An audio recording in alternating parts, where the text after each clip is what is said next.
Good morning students.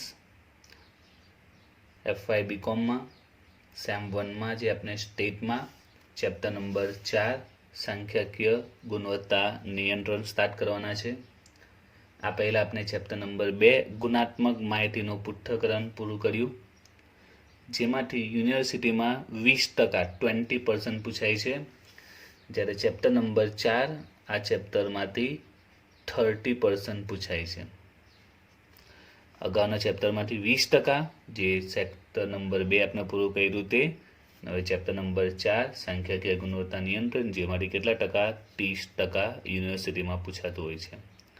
એટલે આ chapter સાથે આપણો 50% કોર્સ પૂરો થઈ જશે, એટલે અડધું સ્ટેટ પૂરું થઈ જશે. તો પહેલાં આપણે આજે થોડું સમજવાનું છે કે સંખ્યાકીય ગુણવત્તા નિયંત્રણ શું છે તે, અને એના સૂત્રો આજે આપણે જોઈશું. તો સૌથી પહેલાં વાત કરીએ સંખ્યાકીય ગુણવત્તા નિયંત્રણ. તો આમાં મેઇન એક શબ્દ છે, એ છે ગુણવત્તા. આના પર જ આ ચેપ્ટર કામ કરે છે. ગુણવત્તા, ક્વોલિટી. આજે આપણે વાત કરીએ, કોઈ પણ ઉત્પાદક હોય, કોઈ પણ એ જે પણ વસ્તુ બનાવે છે, તો એ વસ્તુ માટે એના માટે સૌથી મહત્ત્વની વસ્તુ છે, કિંમત કરતાં પણ મહત્ત્વની વસ્તુ છે, એ છે ગુણવત્તા. કારણ કે જો એની જે પણ વસ્તુ તૈયાર કરે છે એમાં કોઈ ચોક્કસ પ્રકારની સારામાં સારી ક્વોલિટી હશે, તો જ એનો સારામાં સારો ગ્રાહક વર્ગ ઊભો થશે. બરાબર છે. અને ગ્રાહકને સંતોષ મળશે તો જ ગ્રાહક બીજી વાર વસ્તુ લેવામાં આવશે.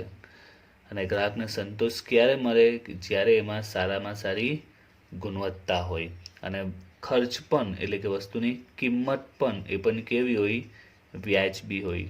એક સિમ્પલ નિયમ છે, કોઈ પણ કસ્ટમર આપની દુકાને પાછો ક્યારે આવે, તો એ માટે મુખ્ય 2 વસ્તુ જવાબદાર હોય. એક તો વ્યાજબી કિંમત અને વસ્તુની ગુણવત્તા. આ 2 માટે જ ગ્રાહક આપની દુકાને બીજી વાર આવવાનું પસંદ કરે છે. તો આના માટે ઉત્પાદકે સારો એવો ગ્રાહક વર્ગ ઊભો કરવો હોય, માર્કેટમાં હરીફાઈમાં જો ટકી રહેવું હોય, તો આ 2 વસ્તુ પર એ ખાસ ધ્યાન આપવું પડે, એમ ગુણવત્તા અને એની કિંમત પર. એમાંથી આપણે આજે ગુણવત્તા પર ડિટેલ સમજીએ કે ગુણવત્તાને કેવી રીતે મેન્ટેન રાખવી. કારણ કે ગુણવત્તાને એક ચોક્કસ ધોરણ જાળવવું એટલું જરૂરી છે. આના માટે એક એક્ઝામ્પલ આપું. માની લો કે તમે બહાર દુકાનમાં ગયા, સ્ક્રૂ લેવા ગયા. દુકાનવાળાને કીધું, હાર્ડવેરની દુકાનમાં ગયા કે અમને સ્ક્રૂ આપો. એ પૂછે ભાઈ કઈ સાઇઝના, તો આપણે કહીએ કે 2 ઇંચના સ્ક્રૂ આપો. તો 2 ઇંચના આપણે 10 સ્ક્રૂ લીધા. ઓકે. હવે 10 સ્ક્રૂને આપણે જઈને ઘરે જઈશું ને 10 સ્ક્રૂ જે છે ABCD એ લોકોની સાઇઝ ચેક કરીશું. તો શું બધા 2 ઇંચના હશે? હા, બધા 2 ઇંચના હશે. પરંતુ પરફેક્ટ 2 ઇંચના હશે? ના, પરફેક્ટ નહીં હશે. એમાં થોડો માઇનર ફરક હશે. કોઈ સ્ક્રૂની સાઇઝ 2.01 હશે, 2.01 ઇંચ, કોઈની 2.02 ઇંચ, કોઈની 1.99 ઇંચ. તો આ રીતની સાઇઝ હોઈ શકે છે. તો આ માઇનર ચેન્જીસથી ચાલી જાય. પણ જો કોઈ સ્ક્રૂની સાઇઝ 2.5 ઇંચ હોય, કોઈની 2.8 હોય, કોઈની 1.6 હોય, તો આ ચાલી જાય, આ નહીં ચાલે. બરાબર. 2 ઇંચના સ્ક્રૂ લીધા છે તો થોડો માઇનર ફરક તો હોઈ શકે છે, પણ આટલો મોટો ડિફરન્સ ચાલી શકે નહીં. ક્લિયર? બીજું એક્ઝામ્પલ આપું. ધારો કે તમે મોબાઈલ લેવો છો. હવે મોબાઈલનું કવર, હવે મોબાઈલની સાઇઝ કરતાં કવર ખૂબ જ નાનું હોય કે મોટું હોય તો મોબાઈલમાં પરફેક્ટ આવશે નહીં. તો શું તમે કવર લેશો? ના પાડશો? ના ભાઈ, અમને કવર નહીં જોઈતું. તો કહેવાનો પોઈન્ટ શું, તમારી પાસે કોઈ પણ મોબાઈલ હોય, માની લો કે કોઈ રેડમીનો કોઈ મોબાઈલ છે તમારી પાસે, રેડમીનો, ઓપ્પોનો, કોઈ બી કંપનીનો મોબાઈલ છે તમારી પાસે, એનું કોઈ બી મોડલ છે. તમે કોઈ દુકાનવાળા પાસે જાઓ કે ભાઈ એનું કવર આપો, તો તમને 25 પ્રકારના, 50 પ્રકારના કવર આપશે. તમે આ કોઈ પણ કવરને તમારા મોબાઈલમાં ફિટ કરો તો પરફેક્ટ માર્ક જ હશે ને. તો એક મોડલ પ્રમાણે કોઈ પરફેક્ટ કવર બનાવેલ કે એમાં ફિટ થઈ જ જાય એમ. તો આ એક પ્રકારની ગુણવત્તા જાળવેલી છે કે પરફેક્ટ એના માપમાં આવી જ જાય. તો બસ આ જ પોઈન્ટ છે કે ઉત્પાદક જે પ્રોડક્ટનું ઉત્પાદન કરે છે તે ગુણવત્તા એને જાળવવી પડે છે. તો ગુણવત્તા કઈ રીતે જાળવશે તેને નક્કી કરવું પડે છે. ખ્યાલ આવી ગયો ગુણવત્તાનું ઇમ્પોર્ટન્સ શું છે તે. તો આપણે ચેપ્ટરમાં એ સમજ્યું કે ગુણવત્તાને કઈ રીતે મેન્ટેન કરવી એમ. તો તો એ ગુણવત્તાને મેન્ટેન કરવા માટે, જાળવવા માટે અને સાથે સાથે એમાં વધારો થાય એના માટે જે પણ પદ્ધતિ વાપરવામાં આવે છે એ છે સાંખ્યિક ગુણવત્તા નિયંત્રણ. કારણ કે આજે ઉત્પાદન ક્ષેત્રે પણ આંકડા શાસ્ત્રનું મહત્વ ખૂબ જ વધી ગયું છે. ઉત્પાદન ક્ષેત્રે પણ આંકડા શાસ્ત્રનો ખૂબ જ ઉપયોગ થાય છે. તો એ જ રીતે આની વ્યાખ્યા બની છે. આપણે વ્યાખ્યા જોઈએ તો આની વ્યાખ્યા છે આંકડા શાસ્ત્રની પદ્ધતિનો ઉપયોગ કરી આંકડાશાસ્ત્રીય પદ્ધતિનો ઉપયોગ કરી ઉત્પાદિત માલની ગુણવત્તાનું ધોરણ જાળવવું. આંકડાશાસ્ત્રની પદ્ધતિનો ઉપયોગ કરીને આપણે જે વસ્તુનું ઉત્પાદન કરીએ છીએ એની ગુણવત્તાનું ધોરણ જાળવવું, તેમાં સુધારો કરવો કે વધારો કરવો, તેને કહેવાય છે સાંખ્યિક ગુણવત્તા નિયંત્રણ. તો આંકડાશાસ્ત્રની બધી પદ્ધતિ આપણે યુઝ કરીશું અને એ પદ્ધતિની મદદથી આપણે જે વસ્તુનું ઉત્પાદન કરીએ છીએ એની ગુણવત્તાનું ધોરણ એક ધોરણ કે અમારી વસ્તુમાં આટલી ગુણવત્તા તો હોય છે, એક ધોરણ જાળવવું અને તેમાં સુધારો કરવો. આજે આપણે જોઈએ ઘણા ઉત્પાદક આપણે વસ્તુ લે તો આપણે ગેરંટી વોરંટી આપે છે, 2 વર્ષની ગેરંટી, 3 વર્ષની ગેરંટી. તો એને વિશ્વાસ છે એની ક્વોલિટી પર કે 2 વર્ષ સુધી મારી વસ્તુને કોઈ પ્રોબ્લેમ નહીં આવી શકે. તો એ ગુણવત્તાનું એક ધોરણ મેન્ટેન કરેલું છે. એટલે એ માટે એ લોકો આપણે 2 વર્ષ 3 વર્ષની ગેરંટી વોરંટી આપતા હોય છે. ઓકે, તો હવે આપણે જોઈએ કે એ લોકો આંકડાશાસ્ત્રની કઈ પદ્ધતિનો ઉપયોગ કરે છે અને કઈ પદ્ધતિની મદદથી સાંખ્યિક ગુણવત્તા નિયંત્રણ એટલે કે ગુણવત્તાનું ધોરણ જાળવે છે. તો એના માટે એ લોકો આલેખની પદ્ધતિનો ઉપયોગ કરે છે. આલેખની પદ્ધતિની મદદથી આ ગુણવત્તાનું ધોરણ જાળવે છે. તો આના માટે આપણે કોર્સમાં 2 આલેખનો એ લોકો ઉપયોગ કરે છે. જેમાં સૌથી પહેલો આલેખ છે X બાર આલેખ. સૌથી પહેલો આલેખ કયો છે? X બાર આલેખ. અને બીજો આલેખ યુઝ કરે છે એ છે R આલેખ. એક છે X બાર આલેખ અને એક છે R આલેખ. એટલે ચેપ્ટરમાં આપણે આલેખ દોરીશું. આલેખની મદદથી ગુણવત્તા આપણે નક્કી કરીશું. આપણે જે પ્રોડક્શન થાય છે એ બરાબર અંડર કંટ્રોલ છે કે કંઈ નહીં એ આપણે નક્કી કરવાનું આવશે. હવે X બાર આલેખ અને R આલેખમાં આપણે આલેખ દોરવાના આવશે. એ જ્યારે દાખલા સ્ટાર્ટ કરીશું ત્યારે ખ્યાલ આવી જશે કે આલેખ કઈ રીતે દોરવો તે. આલેખ આપણા માટે નવું નથી. આપણે આલેખ 7મા 8મા ધોરણથી આલેખ દોરવાનું આવી ગયું છે. તો અહીંયા આપણે આલેખ દોરવાના આવશે. ઓકે, આલેખ દોર્યા પછી એનું ગુણવત્તાનું ધોરણ ચકાસવા માટે આપણે અલગ અલગ એક સીમાઓ રેખાઓ શોધવાની આવશે. તો એવી 3 રેખાઓ શોધવાની આવે છે. સૌથી પહેલાં CL જેને કહેવાય છે મધ્ય રેખા, ત્યાર પછી UCL જેને કહેવાય છે ઉપલી એટલે કે ઉપરની નિયંત્રણ રેખા,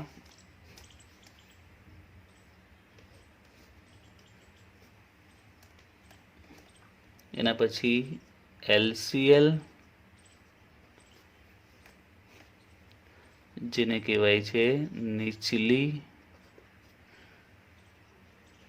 નિયંત્રણ રેખા. તો 3 નિયંત્રણ રેખાઓનો ઉપયોગ કરવામાં આવે છે. CL સેન્ટ્રલ લિમિટ મધ્ય રેખા, UCL અપર સેન્ટ્રલ લિમિટ ઉપલી નિયંત્રણ રેખા, LCL લોઅર સેન્ટ્રલ લિમિટ નીચલી નિયંત્રણ રેખા. તો X બાર આલેખ અને R આલેખ બંને આલેખ દોરવામાં આવે છે. ત્યાર પછી આ 3 રેખા એક રેખા ધોરણ જાળવેલું છે. સ્ક્રૂનું ઉત્પાદન જેમ કે કરો કે 2 ઇંચના સ્ક્રૂ બનાવવા હોય તો એની સેન્ટ્રલ લિમિટ કેટલી? 2 ઇંચ એટલે કે 2 ઇંચ ઓકે છે આ સેન્ટ્રલ લિમિટ. એની અપર લિમિટ એટલે કે 2 થી જો વધારે હોય તો કેટલું વધારે ચાલે? 2.02. તો આ એની શું થઈ ગઈ? Upper limit. હવે એલસીએલ એટલે કે નીચલી સીમા, તો નીચલી સીમા કેટલી આપણે માની લો કે 1.99 ચાલી શકે, એટલે કે ધારો કે કોઈ 2 ઇંચના સ્ક્રૂ બનાવે, બરાબર, 2 ઇંચના સ્ક્રૂ બનાવે તો વધારાની સાઇઝ જો વધી જાય તો 2.02 એ ઓકે છે, તો એને યુસીએલ એની ઉપલી સીમા, એક ઉપલું લેવલ 2.02, અને એનાથી જો ઓછું હોય તો ઓછું કેટલું 1.99 સુધી ચાલી શકે. એટલે કે એ લોકો જ્યારે સ્ક્રૂ બનાવશે, જ્યારે રિયલમાં કંપનીમાં પ્રોડક્શન થશે તો એ લોકો જોશે કે સ્ક્રૂની જે સાઇઝ છે આટની વચ્ચે હોય તો બરાબર છે, આપણું ઉત્પાદન ઓકે છે, ગુણવત્તા મેન્ટેન થઈ છે. જો 2 ઇંચના તો આપણે સ્ક્રૂ બનાવીએ છીએ એટલે આપણે સેન્ટ્રલ લિમિટ છે, આપણે 2 ઇંચના બનાવવાના છે, પણ આપણે ખબર છે ઉત્પાદનમાં થોડું વધારે પણ થઈ જાય તો વધારે કેટલું ચલાવી લેવાનું, 2.02 એ લોકોએ નક્કી કર્યું છે, એની ઉપલી સીમા કેટલી નક્કી કરી છે, 2.02. એટલે જો 2.02 સુધીનું સ્ક્રૂની સાઇઝ હોય તો આપણે એક્સેપ્ટ કરી લેવાની, બરાબર છે. એ જ રીતે જો 2 કરતાં ઓછી હોય તો કેટલી ઓછી ચાલે, 1.99, એની લોઅર લિમિટ થઈ ગઈ અને આ અપર લિમિટ થઈ ગઈ. એટલે આટલી લિમિટમાં જો ઉત્પાદન થશે તો એનો અર્થ શું થયો કે આપણે જે પ્રોડક્શન થાય છે તે કંટ્રોલમાં છે, અને જો આના કરતાં નીચે ગયું ને આના કરતાં ઉપર ગયું તો પ્રોડક્શન કંટ્રોલમાં નથી. ક્લિયર થયું? તો આ રીતે લોકો એક લિમિટ નક્કી કરી નાખે છે કે આપણે 2 ઇંચના બનાવો તો વધારે જો વધી જાય સાઇઝ તો આટલી ચાલી શકે, અને જો ઘટી જાય તો આટલી ચાલી શકે છે એમ. તો આટલું જો મેન્ટેન થાય તો આપણું ગુણવત્તા મેન્ટેન થઈ કહેવાય, આપણી જે ક્વોલિટી છે મેન્ટેન થાય છે. જો આનાથી નીચે જાય કે આનાથી ઉપર જાય તો ક્વોલિટી મેન્ટેન નહીં થતી, ઉત્પાદન આપણું કંટ્રોલમાં નથી. તો આના માટે લોકો સીએલ, એલસીએલ ને યુસીએલ આ રીતે નક્કી કરતા હોય છે. એટલે આપણે આલેખ દોરો ને આલેખમાં આ 3 રેખા આપણે શોધીશું, એના પરથી ખ્યાલ આવશે કે ઉત્પાદન કંટ્રોલમાં છે કે નહીં. તો એના માટે સૂત્ર આવશે બંને આલેખ માટે, એક્સ બાર આલેખમાં પણ અને આર આલેખમાં પણ. પહેલાં વાત કરીએ એક્સ બાર આલેખમાં જે સીએલ શોધવાનો આવે છે એનું સૂત્ર છે એક્સ ડબલ બાર, બારને પર બાર. ત્યાર પછી યુસીએલનું સૂત્ર આવે છે એક્સ ડબલ બાર પ્લસ A2 આર બાર, એક્સ ડબલ બાર પ્લસ A2 આર બાર. એના પછી એલસીએલ એનું સૂત્ર આવે છે x double bar minus A2 R બાર. તો આ એક્સ બાર આલેખની જે સીમાઓ છે, ત્રણેય સીમાઓ શોધવાના સૂત્ર છે. એ જ રીતે આર આલેખનું પણ જોઈ લઈએ. તો આર આલેખમાં સૌથી પહેલાં સીએલ, તેનું સૂત્ર છે આર બાર. એના પછી યુસીએલ, એનું સૂત્ર છે યુસીએલનું D4 આર બાર. ત્યાર પછી એલસીએલનું સૂત્ર છે D3 આર બાર. તો તમારે સૂત્ર યાદ રાખવાના છે, એક્સ બાર આલેખ અને આર આલેખમાં સીમા શોધવાના સૂત્ર. હવે આમાં સૂત્રમાં જે બધી વિગતો છે કઈ રીતે શોધાશે તે સૌથી પહેલાં વાત કરીએ એક્સ ડબલ બાર. તો આપણે એક્સ ડબલ બાર કઈ રીતે મળશે? એક્સ ડબલ બાર તેનું સૂત્ર છે સિગ્મા એક્સ બારના છેદમાં એમ. એક્સ ડબલ બાર એટલે કે મધ્યકનો પણ મધ્યક શોધો એને એક્સ ડબલ બાર કહેવાય. આપને ખબર છે એક્સ બાર કોને કહેવાય, આપણે બધાને ખબર છે, બરાબર. એક્સ બારનું સૂત્ર આવે સિગ્મા એક્સના છેદમાં એન આવે. તો અહીંયા આપણે અલગ અલગ એક્સ બારના, ધારો કે એક એક્સ બાર 10 છે, બીજો એક્સ બાર 5 છે, ત્રીજો એક્સ બાર 6 છે, તો આ 3 એક્સ બાર છે. તો એક્સ બારનો આ જે 3 મધ્યક છે એનો ફરીથી આપણે મધ્યક શોધીએ તો એને શું કહેવાય? એક્સ ડબલ બાર. એકવાર મધ્યક શોધાઈ ગયા, માને કે જે માહિતી આપેલી છે એના બધી આપણે 3 મધ્યક મળ્યા, એક્સ બાર 10 મળ્યો, એક એક્સ બાર, બીજો એક્સ બાર 5 મળ્યો, ત્રીજો એક્સ બાર 6 મળ્યો. હવે આ ત્રણેયના પાછા આપણે મધ્યક શોધવાના, 10, 5, 6 ભાગ્યા 3. તો આને શું કહેવાય? Double x bar. એટલે એકવાર મધ્યક શોધો એનો ફરીથી મધ્યક શોધો એને કહેવાય છે ડબલ એક્સ બાર. સૂત્રમાં એનની જગ્યા પર છેદમાં એમ લાગશે. એક્સ ડબલ બાર બરાબર સિગ્મા એક્સ બારના છેદમાં એમ. ઓકે. એ જ રીતે અહીંયા આર બાર છે, તો આર બારનું સૂત્ર શું બનશે? સિગ્મા આરના છેદમાં એમ. આર બારનું સૂત્ર સિગ્મા આરના છેદમાં એમ. હવે એ સિવાય બાકી બચ્યું આમાં સૂત્રમાં main x bar આલેખમાં x double બાર છે અને આર આલેખમાં આર બાર છે. હવે એ સિવાય બીજું આમાં નવું શું જોવા મળે છે? તો એક આ A2 છે અને અહીંયા D3 અને D4 છે. તો આ A2, D3, D4. તો એમાં આપણે કોઈ ગણતરી નથી કરવાની, એની કિંમત આપણે ડાયરેક્ટ ટેબલ પરથી મળી જશે. જે રીતે તમને ખબર છે કે લોગ ટેબલ આવે છે, જેમાં આપણે લોગ 10 એન્ટી લોગની કિંમત શોધતા હતા, બરાબર છે. તો આનું પણ આખું એક ટેબલ આવશે, જ્યારે દાખલા આવશે ત્યારે હું તમને બતાવીશ આનું ટેબલ. તો ટેબલ પરથી જ આપણે આ A2, D3 અને D4 ની કિંમત મળી જશે. એટલે આ કિંમત કાંથી મળશે આપણે? જે રીતના લોગ ટેબલનું ટેબલ આવે છે, બરાબર છે. 12મા ધોરણમાં તમે જોયું પ્રામાણ્ય વિતરણનું ટેબલ હતું, એમાં પ્રામાણ્ય વિતરણની આપણે ઝેડની કિંમતો શોધતા હતા. તો એ જ રીતે આનું બી ટેબલ આવશે, A2, D3, D4 એ આપણે ટેબલ પરથી મળશે. જ્યારે દાખલા સ્ટાર્ટ કરીશું ત્યારે હું બતાવીશ ટેબલ પરથી કઈ રીતે શોધવાનું. એકદમ સિમ્પલ છે, કંઈ ખાસ નથી એમાં. એટલે તમારે જો ગણતરી કરવાની આલેખ માટે તો મુખ્ય આટલી જ ગણતરી કરવાની આવશે. તો સિમ્પલ જ છે સૂત્ર, પણ આખા ચેપ્ટરમાં જ સૂત્ર છે, બીજું કોઈ સૂત્ર હવે ખાસ આવવાનું નથી. આ મુખ્ય સૂત્ર આવી ગયા છે. તો કોઈ પણ પ્રકારનો દાખલો આવશે, તમારે દરેક દાખલામાં આ રીતે ત્રણેય સીમા શોધવાની આવશે, CL, UCL, LCL, બરાબર. એના સૂત્ર છે, સૂત્ર પણ સિમ્પલ જ છે. આનો x ડબલ બાર, UCLમાં x ડબલ બાર પ્લસ A2R બાર, જ્યારે LCLમાં પ્લસની જગ્યા પર માઇનસ, અને x ડબલ બાર શોધવું પણ ઇઝી જ છે. ઓકે, અને A2 ની કિંમત તો કોષ્ટકમાં આપી દેશે. એ જ રીતે R ના સૂત્ર પણ એકના કરતાં પણ વધારે ઇઝી છે. CL બરાબર R બાર, UCLમાં D4R બાર અને LCLમાં D3R બાર. એમાં R બાર શોધવાનું પણ ઇઝી છે. ઓકે, બીજું તમારે યાદ રાખવાનું છે તે કે આ X બાર આલેખ, તો આપને ખબર છે કે X બાર એટલે શું? X બાર એટલે મધ્યક, બરાબર. એને બીજું નામ જો આપણે કેવું હોય તો બીજું નામ એનું થાય સરેરાશ. બીજું નામ થાય છે સરેરાશ. ઓકે, તો આપને બધાને આના વિશે તો ખબર છે. હવે આ વાત કરીએ R. તો 11મા ધોરણમાં તમે R વિશે પણ ભણી ગયા છે, જો તમને યાદ હોવું જોઈએ. R એટલે વિસ્તાર. R એટલે વિસ્તાર. હવે એનું શોધવાનું બી સૂત્ર છે, x બારનું સૂત્રનું સૂત્ર છે, એ રીતના R નું પણ સૂત્ર છે. તો મેં તમને કીધું R વિસ્તાર એ નવું નથી, 11માં આવી ગયું છે. એનું સૂત્ર છે XH માઇનસ XL. હવે યાદ છે કોઈ નવું સૂત્ર? XH minus XL. XH minus XL. XH એટલે શું કહેવાય? તો XH એટલે Xની, H ફોર હાઈએસ્ટ, Xની મહત્તમ કિંમત, એટલે કે Xની જે સૌથી મોટી કિંમત હોય તે. અને XL એટલે Xની લઘુત્તમ, એટલે કે જે નાની કિંમત હોય તે, એને કહેવાય છે XL. એટલે દાખલામાં તમને જે રીતે x ડબલ બાર શોધવા માટે મધ્યકનો મધ્યક શોધો, એકવાર મધ્યક શોધો ને બીજી વાર જે મધ્યક મળી જાય એનો ફરીથી મધ્યક શોધો એટલે x ડબલ બાર મળે. તો એ રીતે R શોધવાનું આવશે. તો એના માટે સિગ્મા R ના છેદમાં એમ, પણ R તો જોઈએ ને, તો R કઈ રીતે મળે? XH minus XL. Xની હાઈએસ્ટ કિંમતમાંથી લોએસ્ટ કિંમત માઇનસ કરવાની.